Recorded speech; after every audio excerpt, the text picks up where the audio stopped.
4, 3, 2, 1, 0. What's up, Minnesota Vikings fans? Welcome back to another episode of House Calls. I am your host, the Skull Doc. This show is brought to you by Minnesota Sports Talk. And joining me, as always, is my co-host, Dave. Brother, how are you? That was a fun week.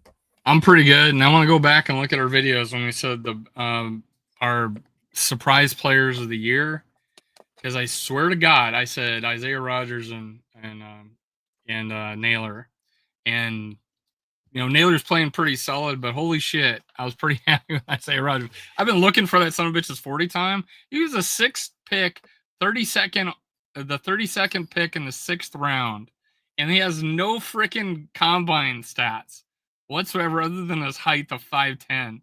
This guy, Pro Bowler, Super Bowl champion, and had the most dominant defensive game I've ever seen by a Viking, hands down. Not only by a Viking, I think he made history, dude, with that football game.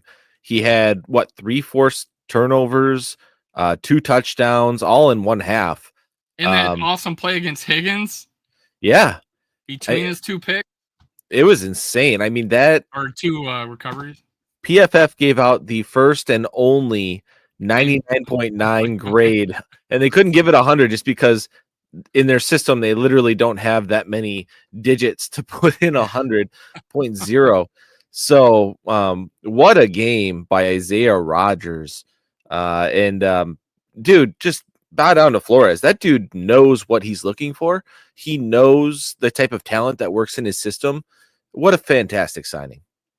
I was impressed with, so Wentz tried to see if he had the back shoulder fade on Justin Jefferson. Wasn't there. He threw it too high out of bounds.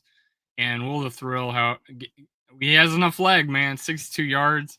I'm not going to say anything else good about him because the last time I did it, he went on a miss streak. And so new record, and he holds like 5 of the top 6 field goals or something like that in Viking history. It's crazy.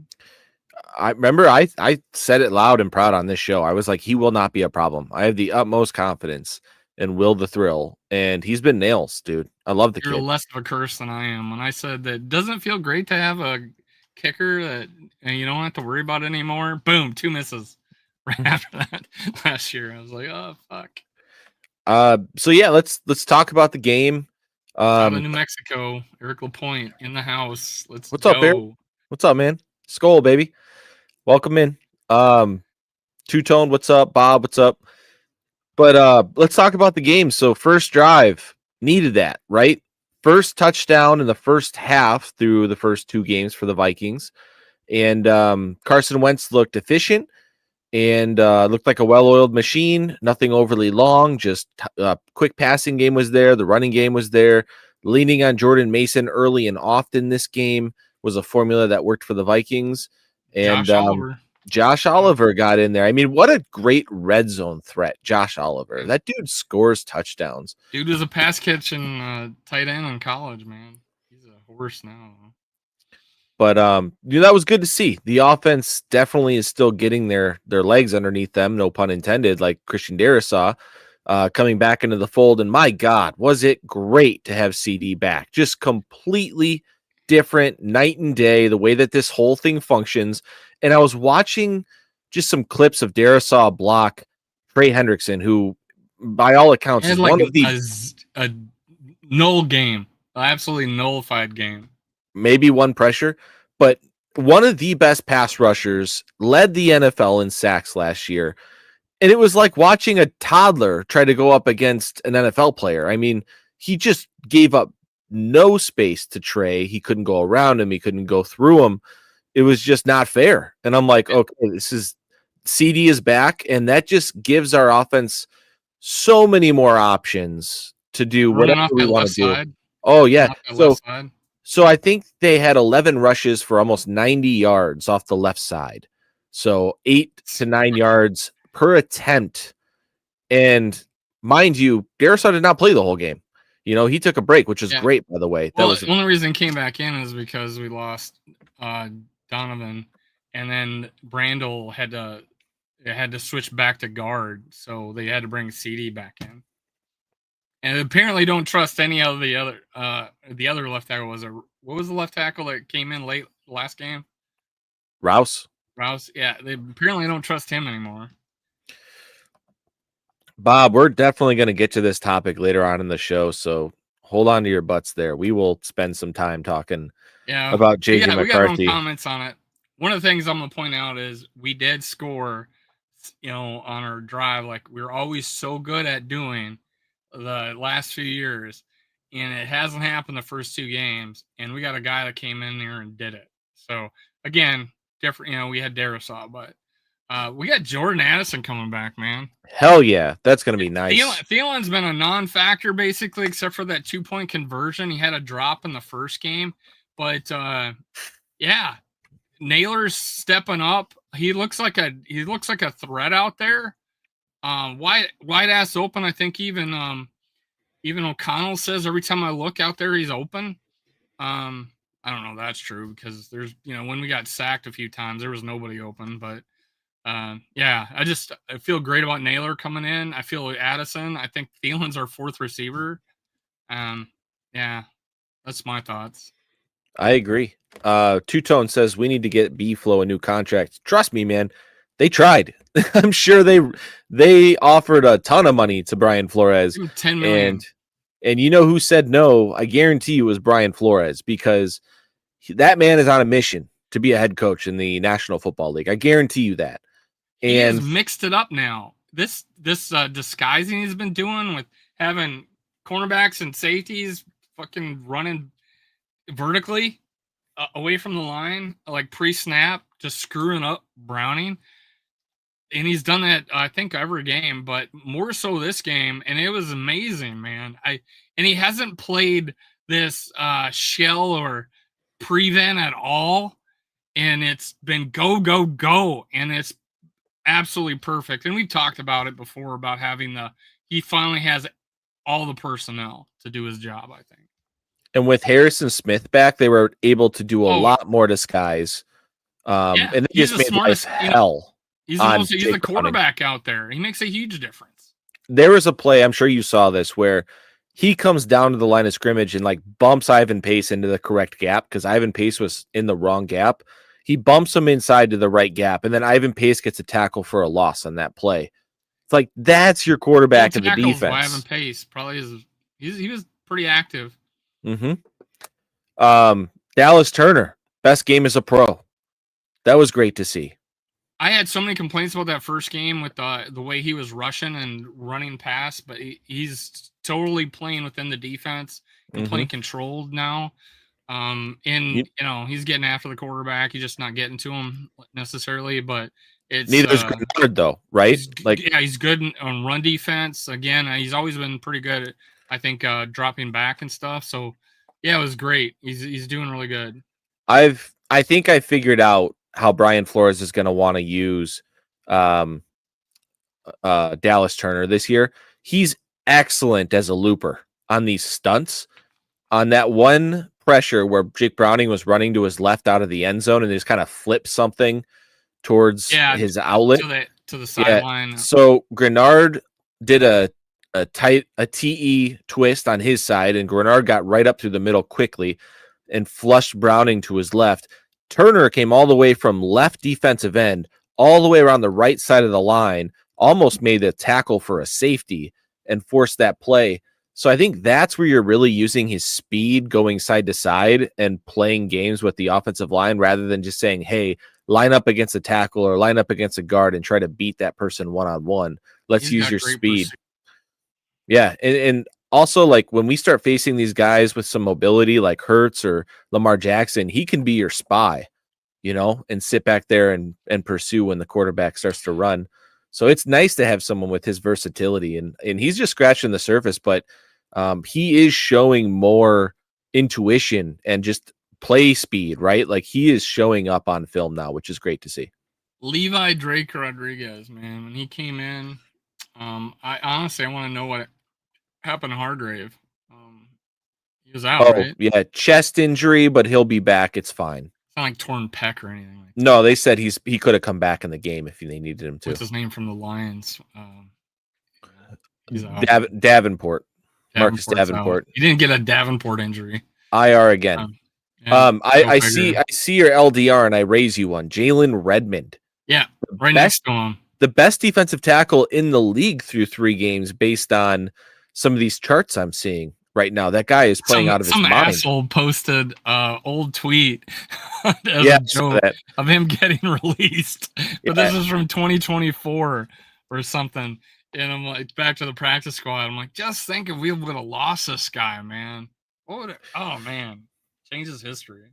By the way, guys, if I like randomly groan, I do have a back sprain right now. So every now and then I like just breathe wrong or sit wrong. It hurts like hell. So that's why I'm just groaning out of nowhere.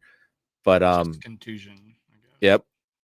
That's but the Levi Drake Rodriguez looked like a man out there. Redmond, he's so steady, just tough. When they came in, and the 53 yards rushing or something like that for them, they gave up that one 3rd and 12 or whatever. Yeah, 3rd and 14. Yeah, that was disappointing. That was disappointing. Out of their own like end zone. So yeah, I was like, that sucked. Brian Flores was super pissed off about that because they kept saying over and over, like, nobody has a first down against the Vikings, 3rd and 7 or longer, right? Tony kept saying that, and then they sprung that. Yeah, but if you look at like the EPA charts right now, the Vikings against the pass are in a league of their own. They are murdering offenses in passing situations. Our defense has been outstanding. Against the run, still not as bad as you think. They've been pretty good. Not the best, but they've been okay. So I do want to bring up this tweet. Basically, I mean, we kept giving them the 3 and outs, or kept giving them the ball. You and I talked about it. I'll let you say it. What you thought about us if we replayed the Falcons game? Yeah, my feeling on the Falcons game was, if you let us replay that game like 10 times, I think we win that game 9 times. I just think that the style of play, Christian Darrisaw being out, all those factors, like, it just wasn't. You know who our best running back is? Yeah, Jordan Mason being your lead bell cow now. I think all these things, like, if we play, and again, like, the Falcons got whooped belt to ass by the Panthers. So it's just funny how the NFL works week to week, but the Vikings just clearly didn't have it that night against the Falcons at home. And now that they know their identity a little bit more, I think they would absolutely beat the Falcons. So kind of unfortunate that we dropped that game, because we could easily be sitting here at 3-0 and probably should be here at 3-0. Wasn't this game one of the ones that you thought we might lose, the Bengals game? But of course, it was early. It was because of if they had their starting quarterback. Yeah. With Joe Burrow, I think I had concerns just because you have Jamar Chase and T. Higgins up against the secondary, and Joe Burrow's the type of quarterback where no matter what mental gymnastics you throw at him, he's going to find an open man. And as shitty. Did you see Chase not block for his tight end? I saw that in real time, actually, and I thought Justin Jefferson would never. That's what I thought on that play. I thought too. What a diva. He was making business decisions. Yeah. All he had to do was get in the guy's way, but he actually stepped out of his way.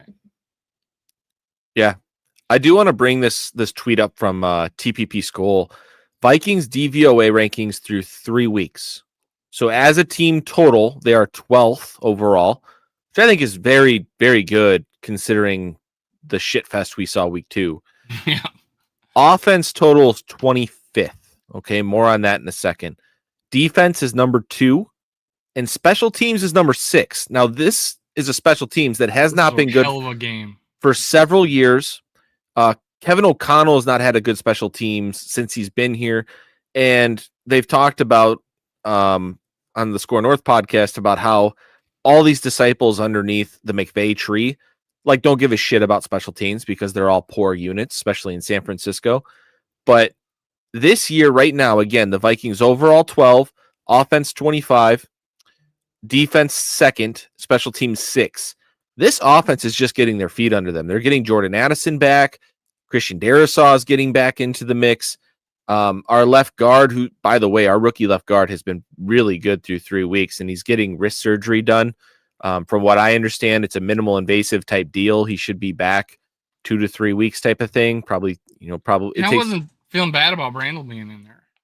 No. And Brandel was good last year when Christian Darrisaw played next to him. So, I'm not worried about it. I'm just saying it would be nice to see the full offensive line vision of all of our starters together. And But Jurgens actually plays pretty good, except for his snaps are a little inconsistent and he's been better. Everybody moved, but the center bullshit that he's been doing. Yeah, he's been better than I thought, but still, I mean, Ryan Kelly's such a big upgrade over him. But all this to say, our offense ranking at 25, that's going to take a huge jump up here through the next several weeks. Our offense is going to progress and get better under Kevin O'Connell. So this team, the ceiling of this team is up there, dude. We just need to find a way to go 2-0 in Europe, come back, rest up and heal over the bye, and then it's guns blazing, right? Balls of the wall. That's your tough stretch. You got the Eagles at home out of a bye. Put on your big boy pants and let's go to work, right? We gotta attack that stretch. Then you got Chargers on a short week on a Thursday. Pretty sure you got the Lions after that. So if you can handle the run against the Eagles, I think we'd be okay. I agree with you. I totally agree. If you can shut down the run against the Eagles at home, I like our chances for sure. Now let me talk about special teams because I was so impressed with our special teams this last game. I mean, Miles Price is five punt returns for 68 yards, right? 29 long. That's like 11, 12 yards per attempt. So that's awesome. But what's making that possible is those dudes on the outside blocking the gunners. Because he's getting the ball with so much space. Mm-hmm. And I'm not talking with like these aren't like hot, low hang times. These are regular decent punts, and he's getting the ball with plenty of room to make moves. And it has all to do with those guys blocking. And I like the strategy. They're not playing them tight. They're backing off and meeting them at a point and keeping them from getting to the kick to the punt returner. So that's been awesome, honestly. Yeah, I totally agree with you. Special teams. That was my biggest fear coming into this year, is that we were really going to allow this rookie to return. Miles Price. I was legit scared going to the Bears game. Like, there's going to be a fumble. It's going to cost us a game. He's been great. Our kicker's been great. The punter has had a couple. He's shanked a little bit, but overall he's been fine. It's been very, very good. I like that we're making them, and we did a lot better on kicker cover, I think. And then getting them to stay within the 35, even like 20, 25 a couple of times. So yeah, it was a lot better on kick coverage. So the Vikings have 4 defensive players grading above a 90 grade through 3 games. I want you to try to guess who they are. The one that you're going to get. Oh, say the question again. Yeah, so there's 4 defensive players that PFF has ranked above a 90.0, which is an elite level play. And I want you to guess the 4 defensive players for the Vikings. Was it for the season or for this last game? For the season so far, through 3 games. I imagine Van Ginkel. He is not one. Oh, shit. No kidding. Okay, so Redmond. Jalen Redmond is the 2nd overall Vikings ranked player, graded as 92.2. Hargrave? No. Grenard? Grenard is 91.4. Okay. Levi Drake Rodriguez? No. The one is really obvious because he's the number 1 graded player at his position. Well, you said Redmond was. No, there's a player on this list, number 1 overall, who's the number 1 ranked position in the NFL right now. Isaiah Rodgers. There you go. Yep. Okay. Isaiah Rodgers, number 1 ranked corner. One game made that happen, huh? And then the 3rd overall player wears number 26. Oh, Ward? Not Ward. Oh, you're in the right room. Theo Jackson? Jesus. Theo Jackson, dude, 91.6. I feel like he doesn't I don't see him do anything. We both liked him. He just must so smart. You he need to just watch must the show more often, everybody. he must just make the tackle like when it comes his way, and he must just cover his dudes, right? And the ball doesn't come his way. I was pretty happy with Josh Metellus. Got that pick. And he's been a solid tackler. Yeah, Metellus has been steady Eddie. Hell, Chaz Chambliss had 4 tackles, 3 solo, 1 sack, and a tackle for loss. Yeah, Chambliss and then Austin Keys both had a lot of playing time, and Keys had a tackle too, a sack. Yeah, sack.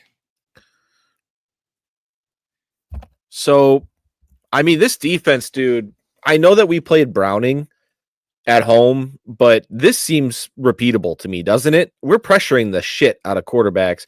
Byron Murphy and Isaiah Rodgers are playing their asses off in the secondary.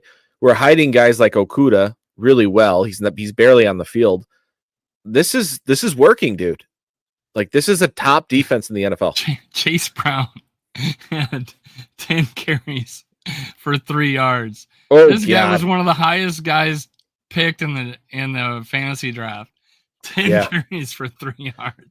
I heard this on the podcast, Fantasy Footballers today. There's never been a running back with as many carries that he has had so far in 3 games with less yards. So his yardage average like 90 or something like that. Yeah, it's terrible. 90 yards. He has 90 yards. It's so bad. 37 carries for 90 yards. 2.4 average. If you drafted this dude, man, I'm sorry. I'm so sorry. All right. I think it's time to have the JJ McCarthy talk that we were going to have. Right.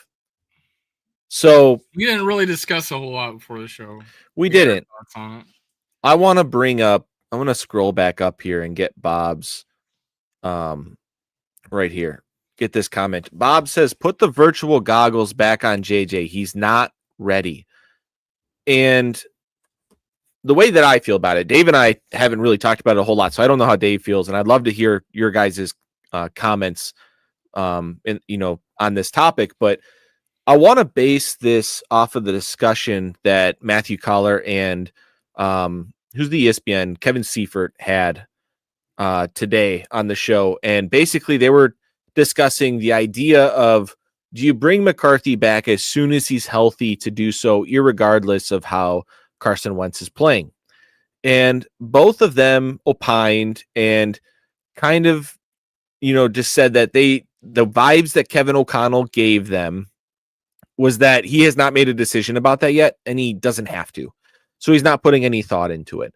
But just the fact that he did not say, yes, JJ McCarthy is our guy as soon as he's healthy, they were saying how that kind of shows how there is not 100% confidence in him, for whatever that means.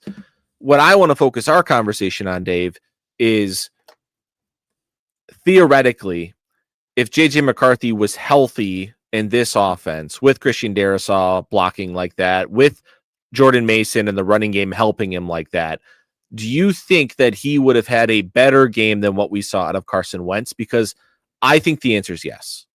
I would say, but there was a couple things with the offensive line, like they were double teaming the tackle and letting the edge rusher come free multiple times the first 2 games.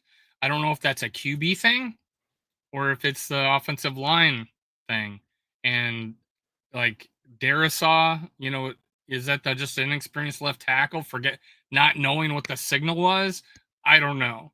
So, and then this game didn't happen at all. Didn't happen once. And it happened multiple times the first 2 games. So if someone could tell me if that had nothing to do with JJ McCarthy, I might have a different opinion. So I'm a little out on that, right? Mm-hmm. Yeah, I think Darrisaw would have made a big difference, especially in the running game. We'd have got a little more yards, a little more shorter third downs, things like that. Of course, it was going to help. Obviously, Addison would help too. And you got Wentz has got these advantages that he's playing with Darrisaw, but he's also not playing. He's playing with a backup center and a backup left guard half the game too. So, it may even out, but the game plan, I think it's different. It was different for this game because we did use Jordan Mason a hell of a lot. I want to just look really quick because I posted and I said I did one of those like I'll die on this hill. Jordan Mason needs 18 carries a game. Let's look. Rushing 16 carries for 116 yards. He And he probably didn't would have play had the over fourth 18 if he quarter. played the fourth quarter. Right. So I'm coming from a spot where I just don't think we had a fair evaluation of the kid for the first two games because of the pressure rate. I thought it was not fair on him, to be honest with you. And it's unfortunate that he got hurt. It really is. So here's another way to think about it. I like this question. So what do you think the ceiling of this team could be if we just ride it out with Carson Wentz for the rest of the year? In my opinion, you might win one playoff game, but I don't see a higher ceiling than that.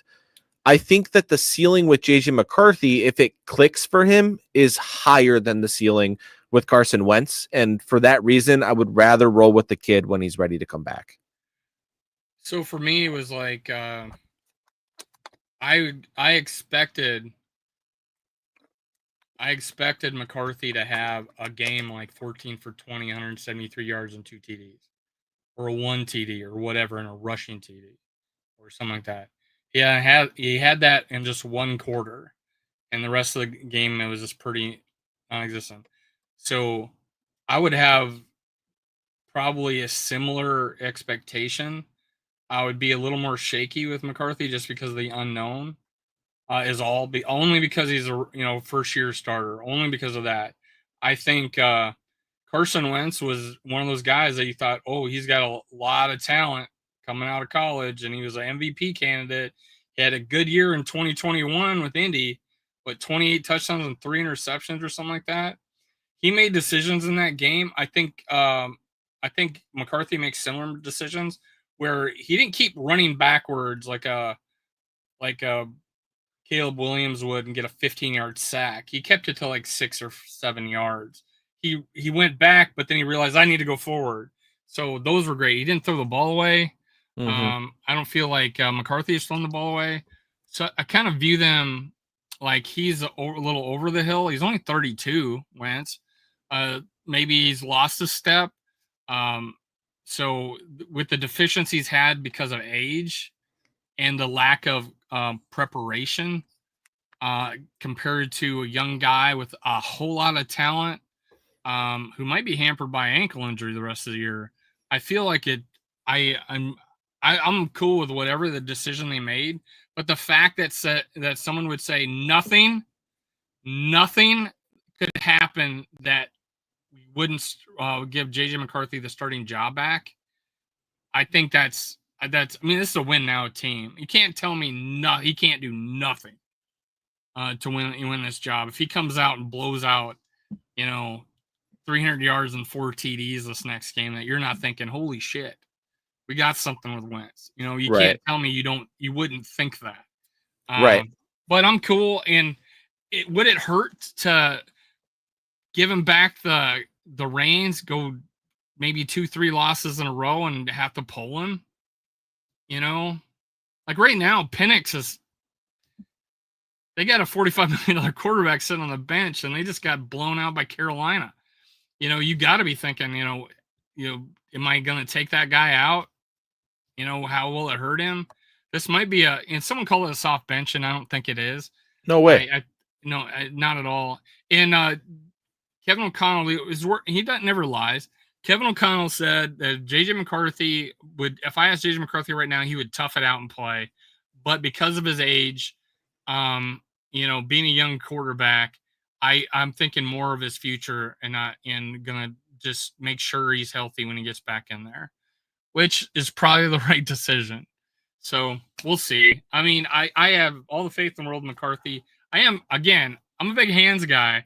The only two things I had problem with McCarthy coming out of the draft was his 9.25-inch hands. I saw some wobbly throws at Michigan, not many, but some, and I thought maybe it was a cold thing. And then I saw the last game where he bobbled a snap, he bobbled a handoff, he fumbled the ball.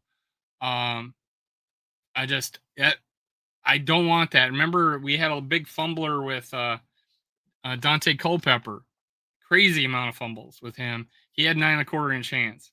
So these both these dudes have the same size hands.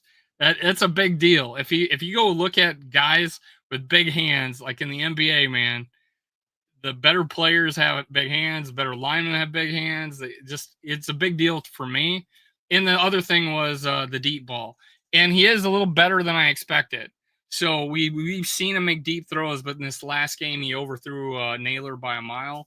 I don't agree with a certain pundit that says Naylor quit on the route. He's a big J McCarthy guy. But I think he's better deep ball thrower than I thought coming out of the draft. So I got a lot of pluses on McCarthy, a lot of pluses. And again, I know I talked a lot, but Jayden Daniels, all those guys last year, Bo Nix, all struggled their first 4 games of the season. Exactly.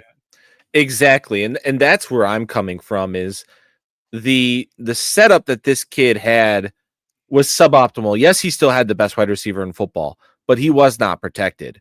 So he couldn't really utilize that. Hawkinson was staying in to chip and to block. So he didn't really even have Hawkinson that he could utilize. And we're talking about week 1, first ever start at Soldier Field, took 3 quarters to get going. That 4th quarter was amazing. Second start through 3 quarters, looked really, really bad, was getting pressured on like 50% of snaps, hurt his ankle at the end of the 3rd quarter, early 4th quarter. The rest of the game, in my opinion, was erroneous because he couldn't really plant, put pressure on his left foot. We saw a bunch of bad balls because of that. We can't really make assertions about JJ McCarthy based on that sample size. We really can't. And I just want to see the kid develop. Like, I'm okay with letting this kid develop. I guess we have to come to terms. Go ahead. So there's a check mark in Wentz's favor. One of the things about Ben Roethlisberger, he had huge hands and he pump faked all the time. So there was a spot in this game where our tight end had a 2-way go or a choice route where he outside or inside, and Carson Wentz went to throw it, stopped, and then quickly threw it because TJ Hawkinson went to the left instead of the right. That was one of the big things about Ben Roethlisberger. He had huge hands and he pump faked all the time. People were jumping up in the air and he'd run the ball. He was great at it. Carson Wentz has 10-inch hands. I have no doubt that he was able to pump fake that and hold it because of how large his hands are. That football is not small. If you go back and look at you in high school when you played and everybody else here played, it's a smaller ball by far. Pro balls are just huge when you put them in your hands. So I think it's a big deal. I think it matters. You got to kind of play around it. I mean, Teddy Bridgewater wore 2 gloves for better grip. Other players did too. I think Fitzpatrick did. So it's something to look at. That last game just stood out to me. I'm like, dude, he's bobbling the ball. He's, the snap. He dropped it on the quarterback sneak, and the handoff went awry. I was like, that might be a continuous problem. We got to look at that. But yeah, Carson Wentz, he did his job, man, and he looked good. Looked like just as good as any starting quarterback in the league, and I think he's like ranked like 3rd or 4th or something in rankings right now on starting quarterbacks in the league. Daniel, never played football. It's too pretty. Good comment there. That's awesome. You're lucky, man. You're lucky. I wish I didn't. Let's transition and talk a little Packers. So did you get to catch any of that game at the end? Oh no, I didn't get I listened to it. I was out working. Okay.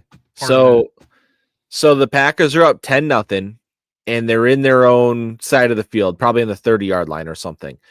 And I probably saw Jordan. Oh, you're about to. Yeah, Jordan Love throws one of the worst interceptions I've seen. He just throws it right to the defense. Now, my guess is that the wide receiver was supposed to run a little hitch there. There was lack of communication, and goes right to the defense. They return it all the way inside the 5. They run that in with their rookie running back, Quinshawn Judkins. Ties the game, right? Yes, that ties the game. You're correct. It was 3-10 at that time. So now they're tied at 10-10, and the Packers cruise down the field with under 2 minutes to go and get to a pretty makeable field goal.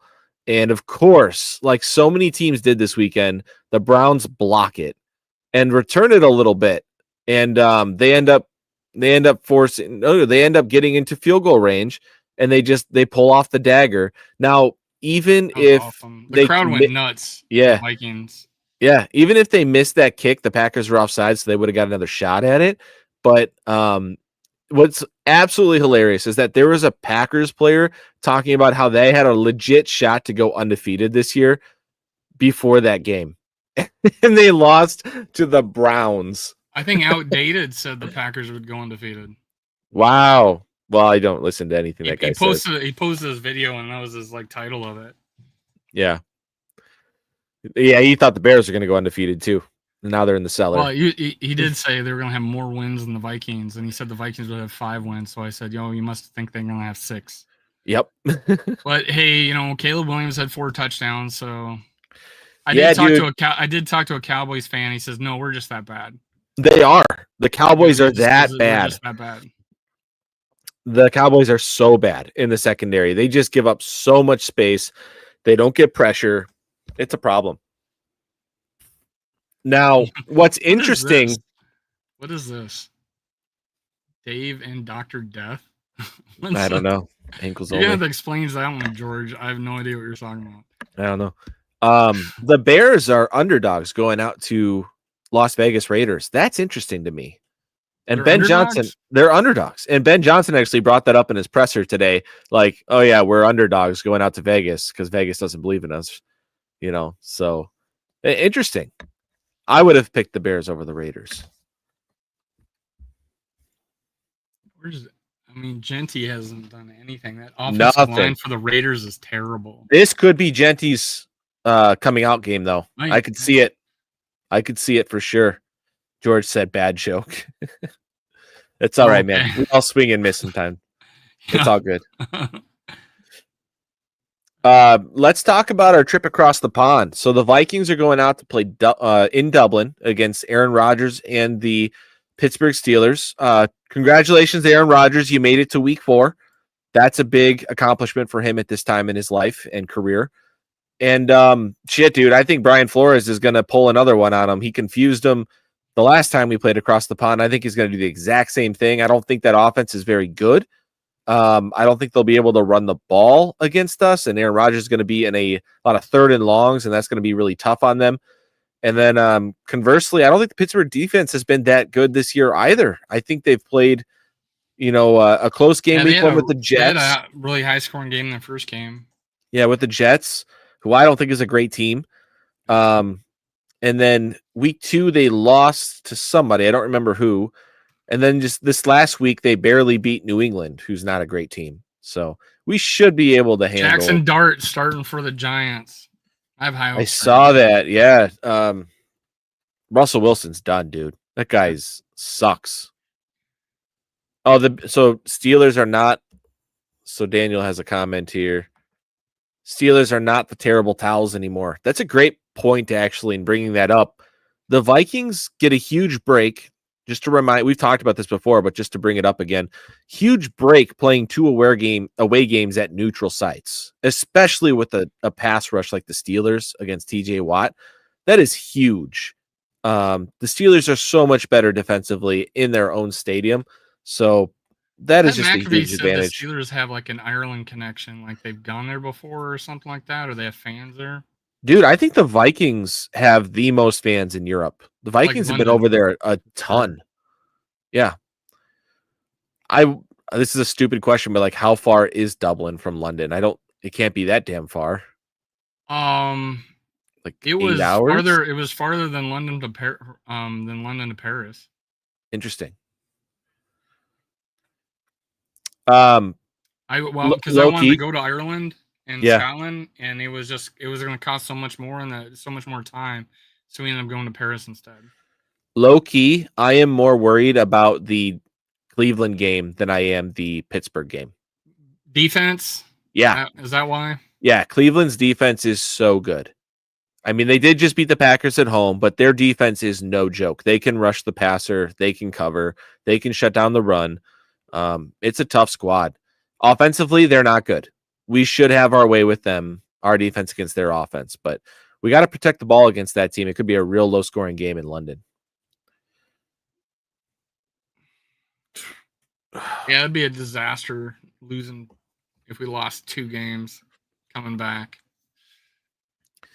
Daniel says he thinks the Vikings will have better crowds. I mean, either way, those crowds end up being a modge podge of every single team out there, right? So people are just going to it's not going to be that loud there with either team. Pat McAfee said to put have Carson Wentz come off the bus first, flowing, with his hair, red hair. Yeah. You instantly get more fans. Yeah, true. And he called Justin McJefferson. Yeah. That's hilarious. Guys in the comments, bring out some topics you want to talk about. We're pretty much reaching the end of our talking points here. Dave, anything else that you wanted to bring up that we haven't talked about yet? Penalties, God. That was bad. Jurgens got to tighten that up with the one with the high snaps. Again, big hands. Carson Wentz, boom. And threw it and then caught it. If he doesn't have 10-inch hands, he might not make that play. So big deal. Jurgens got to be a little bit tighter. I think Kelly was much better, more consistent with his snap. We've had a couple plays where Jurgens didn't hike the ball, and we got a penalty, or he snapped it, put it back down again. That was terrible. But honestly, I don't think he's played bad. I think he blocks. I think he's done well the rest of the job, where he does block pretty decently. And I think someone showed a play of him going to the second level, making a good block. And I think he's decent in the run game. And there was that quarterback sneak that we were succeeded on, and it was all him. It was all him. He undercut that nose tackle, and McCarthy was able to get in the, I don't know, it was the last game, was able to get the first down. Mm-hmm. So it's not bad. Good. And turned out to be a decent backup so far. Yeah, and I was wrong. I thought he was ass. I didn't think he was strong enough. Speaking of wrong, Lions aren't bad. There you go. Yeah. Sorry, I was wrong. I was too. But I'll say this. I will say this. Are we being fooled a little bit, just a little bit, based on the Ravens' ability to not stop the run? Because the Ravens got road graded week 1 against the Bills, and then they got road graded against the Lions. Yeah, that was awful. So, yeah. No, I will not take that away from the Lions. I thought that was a really impressive win in Baltimore. Okay, that's impressive because we get to play Baltimore. Henry, 2 games in a row, 2 games now. 3. Is it 3? 3 games. That he cost them. They won one. Yeah. Right? He has a fumble in every game this season now. But 2 was it probably cost him the game. What's funny, Daniel brings this up, that the Ravens got Lamar sacked 7 times. There was a point in my head, like in the third quarter, where I thought to myself, I don't think the Lions pass rush scares me. And ever since I thought to myself, he got sacked 7 times. He was running around a lot, right? He was running backwards, like he was leaving the pocket completely. I thought that Hutchinson looked, like he wasn't getting too much pressure early on in the game. And then once they got the lead, completely different. He just opened the floodgates and started beating that left tackle over and over. I was only listening on the radio, so I can't really comment, but it really sounded like he was scrambling around a lot. Yeah. No, but we can't deny the Lions have looked so much better the last 2 weeks. Week 1 at Packers, we had a lot of questions. I thought their interior offensive line was cooked. I thought it was going to be their crutch all off season, all season long. Yeah, because he was facing so much interior pressure. But these last 2 games, that interior offensive line for them seemingly has played so much better. So is it just that the Packers defense clears the Bears, clears the Ravens defense, and that offense matched up super well against those defensive lines? Because if you want to have success against the Lions offense, number one, you have to stop the run, first and foremost. Number two, you have to rush and get into your pressure against Jared Goff. That's it. Okay. If you can't do those two things, you're going to lose against that offense.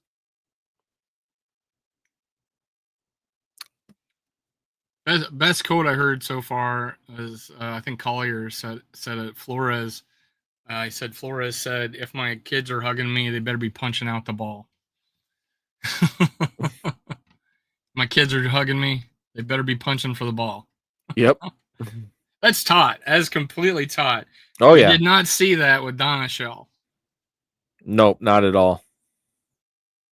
This is definitely taught, and everybody's on board with it. You see everybody punching for the ball. Everybody.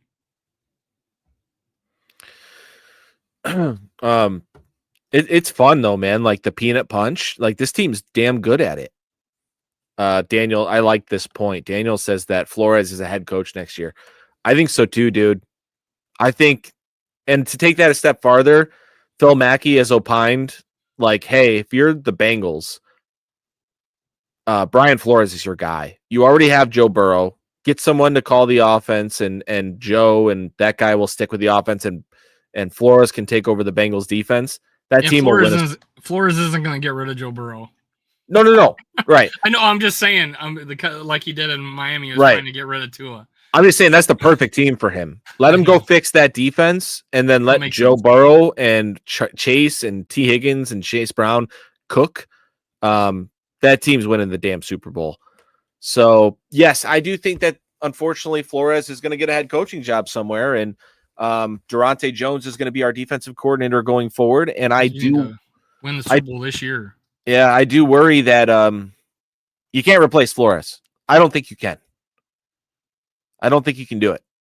And what you cannot replace is Flores' eye for talent either, right? How good he is at bringing in these dudes. That there's a reason that, Kwesi and staff has looked so damn good in free agency, because a lot of these dudes are defensive players, and they work out like they're hitting one after another. He just gets them in the right spot, gives them the right amount of playing time. I remember us complaining about certain guys not getting enough time, and he was just they can't play. They can't play, and they go to other teams that can't play. So, yeah, you're right. Eye for talent, and the whole being able to disguise everything. You almost want, if Flores goes, that you want Harrison Smith to come back another year. Yeah, dude. Harrison, what a difference he made in that game. Still can play. He might have been right about Tua, but guess who he wanted to replace him with? Who? What's his name? He went to Cleveland and the massage therapist. Oh, really? The guy from Houston, Voldemort is what I call him. What's his name? Shit, can't think of his name now. I honestly can't either, because I literally never talk about him. Because Deshaun Watson. Deshaun Watson. Yeah. Yeah, but that's who he wanted instead of Tua. That's who he wanted. Yeah, Daniel, we figured it out. My brain's not working. Got it. Yeah, that's who he wanted. Tua was good 3 years ago. That team was flying. They were 9-1 or something to start the year. Tua got hurt. Hot take: he's not going to be the quarterback for Miami next year. Yeah, they're moving on. What about McDaniel? Fired. He won't make it through the season. That was the worst press conference yet last week. I don't know about this week, but last week was like, we lost. You kind of lose when you lose, and losing, and kind of you end up losing. What are you talking about, dude? And I guess just the environment there, people showing up late, I guess, all the time, and whatever. He just has no control on that team.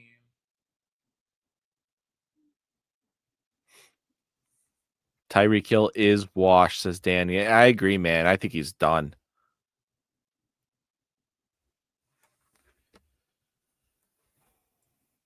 He only scored a touchdown this last week, right? Did he? Yeah. I was listening to it.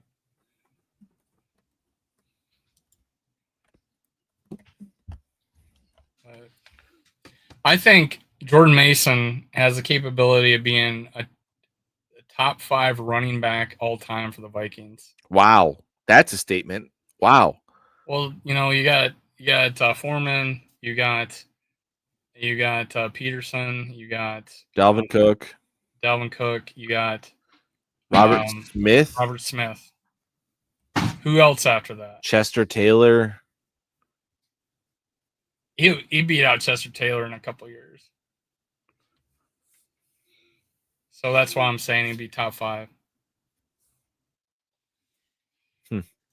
And he's probably right now top 5 to 10 if you just let him play in the league right now.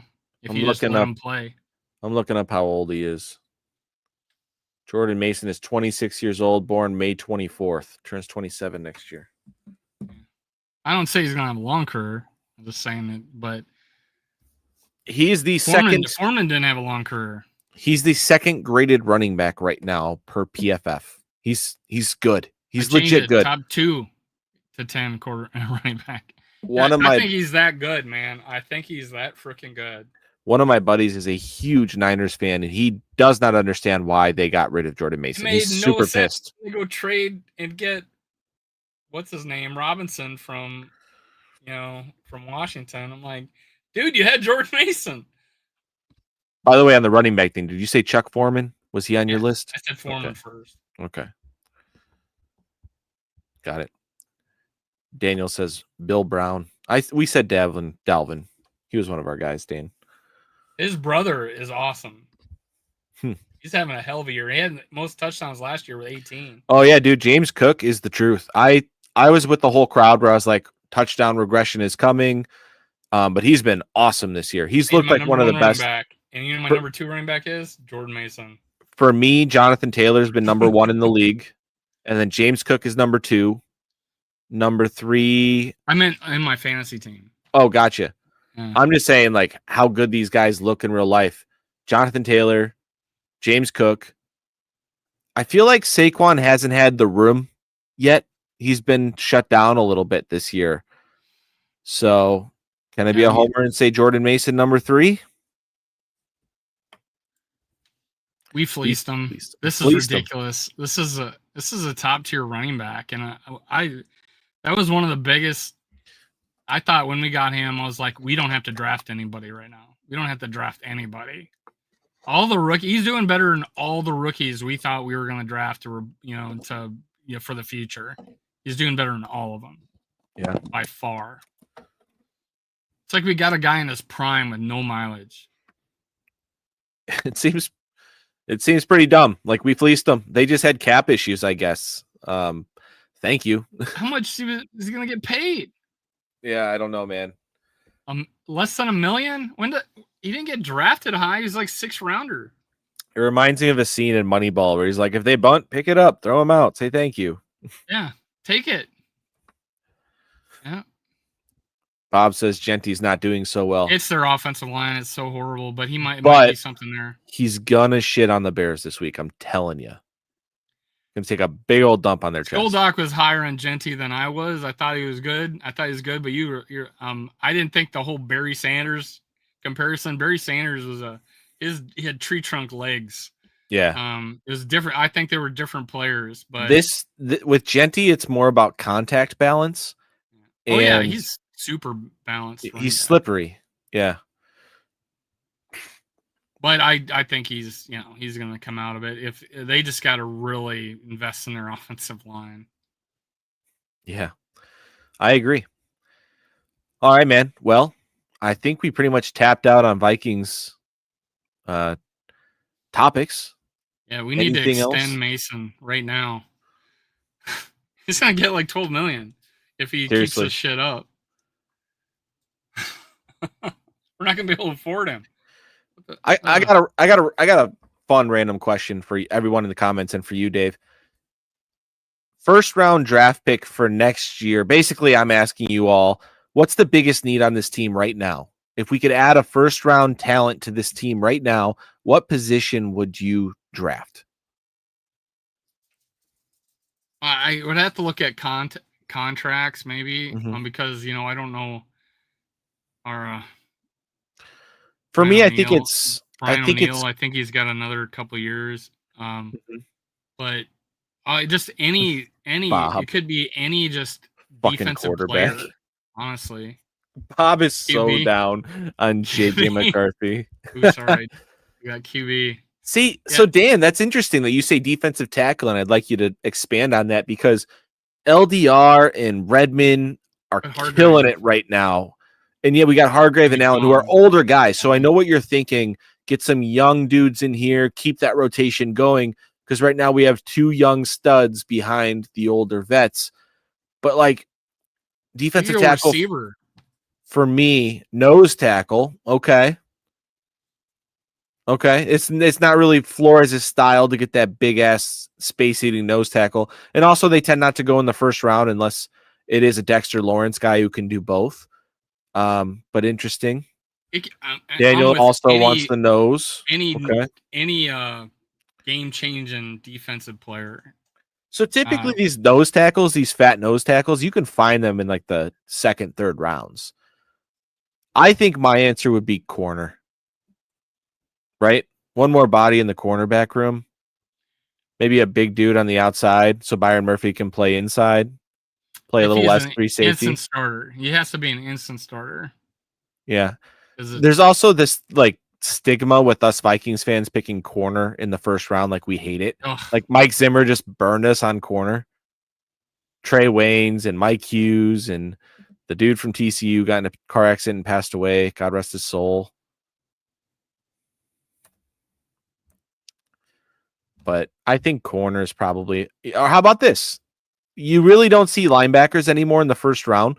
But what if there's a stud middle linebacker to put right next to Cashman? And then Pace will take less snaps. Was a linebacker from Carolina for those many years. He went to Boston College. His name was All pro. yes. Retired early. Daniel, you'll know this. Who's the Carolina Panther linebacker who retired early for concussion and injuries? He went to Boston College. He's like the best linebacker in the league for like 6 years. I'm gonna have to Google it. If he's him, yes. He was ridiculous. That's a tank. This is driving me nuts, dude. Luke Kuechly. Luke Kuechly, yeah. Can't believe I couldn't remember that. I seen a couple interviews from him recently. He's a funny dude. Talking about getting burnt by I forget which receiver it was. And he face planted and watched the guy do the finish line celebration into the end zone.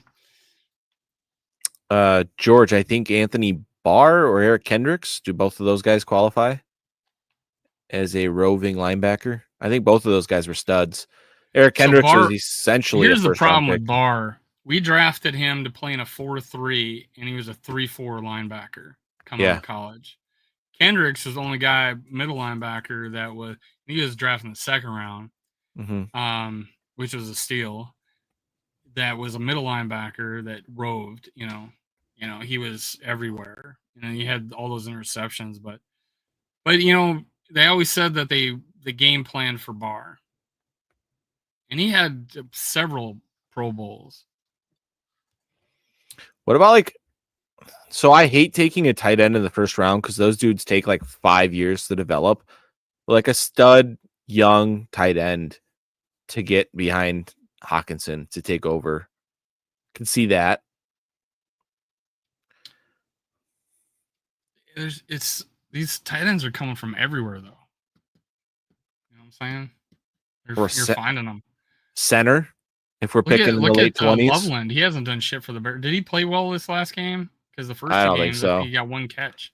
Brock Bowers has been amazing, and then Tyler Warren has been very good too for the Colts. So I do feel like there's a couple dudes recent history.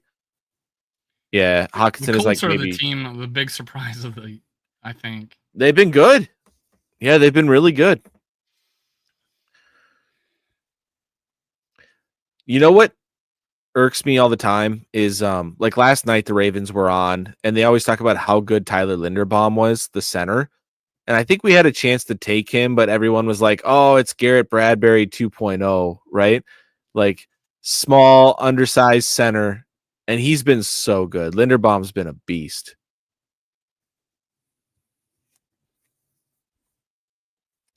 Bob doesn't think that Hawk's been the same since the injury. I think I agree with that to an extent.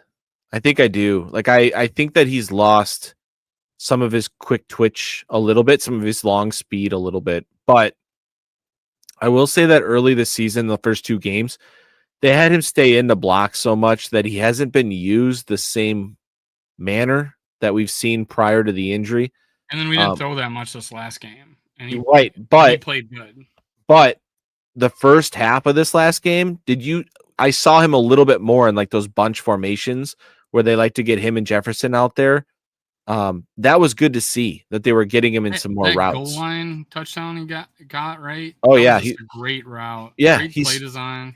He's so good at the angle route, dude. Wide in, then cut it inside. And he's such a big body. He's just got to squeeze the ball. Like Daniel, I've seen Hockenson get the ball punched out so many times. That's what I'm saying. Like the first he's got to squeeze the ball. I'm a big TJ Hockenson guy. I really hope that he returns to form. And it was good. It was good to get him a touchdown. So I heard on the Fantasy Footballer show that was his first touchdown since like November, like Thanksgiving of 2023 or some shit like that. Dude, I was facing a guy that had Hockenson, right? And I'm thinking I have Mason and Jefferson. I'm like, fuck. Yeah. We were so far ahead, I didn't care. All right, boys. I have surgery at 7:30 in the morning, so I do not. I am going to have to tap out here and end the show. I want to say thank you to everyone in the comments, Daniel, George, Bob, Two-Tone. You guys were great. Good having you.